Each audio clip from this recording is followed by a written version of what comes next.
Hare Krishna, the 54th Shloka from the 18th chapter, the perfection of renunciation. Let's begin. Brahma bhutaha prasannatma na shochati na kangshati samaha sarveshu bhuteshu mad bhaktim labhate param. One who is thus transcendently situated at once realizes the Supreme Brahman and becomes fully joyful.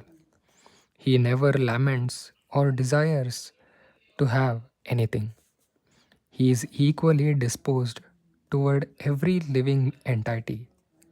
In that state, he attains pure devotional service unto me. Purport.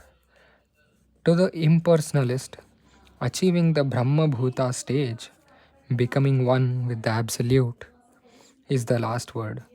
But for the personalist or pure devotee, one has to go still further to become engaged in pure devotional service. This means that one who is engaged in pure devotional service to the Supreme Lord is already in a state of liberation, called Brahmabhuta, oneness with the Absolute.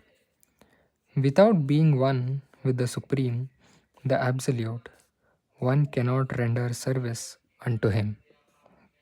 In the Absolute conception, there is no difference between the served and the servitor. Yet the distinction is there in a higher spiritual sense.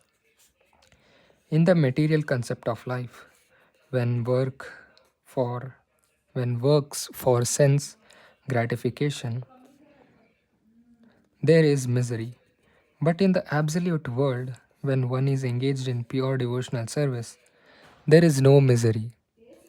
The devotee in Krishna consciousness has nothing for which to lament or desire.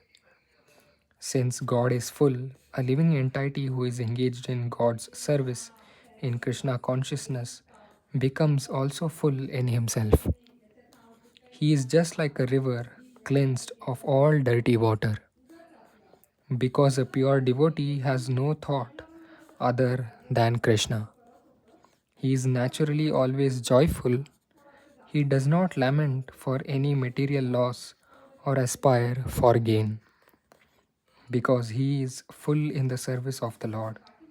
He has no desire for material enjoyment because he knows that every living entity is a fragmental part and parcel of the Supreme Lord and therefore eternally a servant.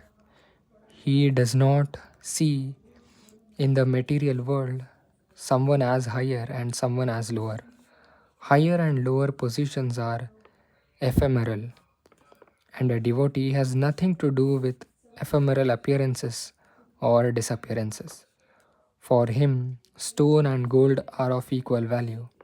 This is the Brahma Bhuta stage, and this stage is attained very easily by the pure devotee. In that stage of existence, the idea of becoming one with the Supreme Brahman and annihilating one's individuality becomes hellish. The idea of attaining the heavenly kingdom becomes phantasmagoria, and the senses are like serpents whose poisoned teeth are broken.